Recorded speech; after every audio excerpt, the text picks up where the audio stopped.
Tribunnetes Batu Merah menjadi wilayah penyumbang sampah terbesar di Kota Ambon. Sampah adalah permasalahan pelik yang dihadapi setiap wilayah termasuk Kota Ambon. Diakui penjabat Wali Kota Ambon, Bodewi Watimena, persoalan sampah di Kota Ambon telah menjadi masalah serius. Sebab volume sampah yang dihasilkan di Kota Ambon sebanyak 220 ton per hari.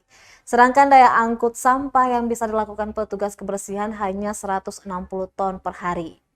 Dia mengakui bahwa volume sampah yang sangat tinggi dan daya angkut yang terbatas akan sangat mempengaruhi sistem dan kapasitas pengelolaan sampah konvensional di instalasi pengelolaan sampah terpadu atau IPST di kawasan Toisapu Ambon.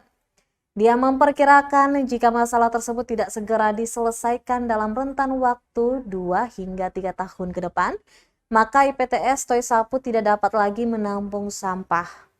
Menurut Bodewi Watimena, negeri Batu Merah adalah wilayah dengan penyumbang sampah terbanyak untuk tingkat negeri atau desa sekota Ambon. Hal ini terjadi lantaran negeri Batu Merah memiliki jumlah penduduk lebih dari 80.000. Jumlah penduduk itu bahkan lebih banyak dari satu kabupaten yang ada di Maluku. Di negeri-negeri lain lanjutnya seperti di Lahal atau Halat dan Rutong, tidak ada masalah dengan sampah karena jumlah penduduk tidak begitu banyak seperti di Batu Merah. Penduduk di negeri Batu Merah juga didominasi oleh para pendatang dari kabupaten lain, seperti dari Buru Selatan, Serang bagian timur, dan Maluku Barat Daya. Untuk mengatasi dengan benar sampah yang ada, Watimena mengaku diperlukan sekitar 5 unit armada pengangkut sampah khusus untuk di wilayah Batu Merah saja.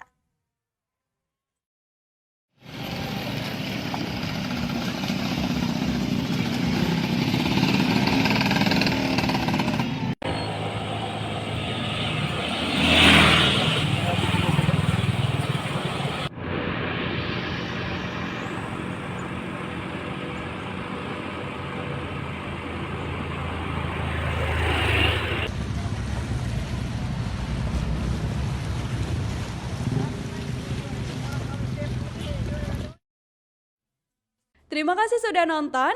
Jangan lupa like, subscribe, dan share ya.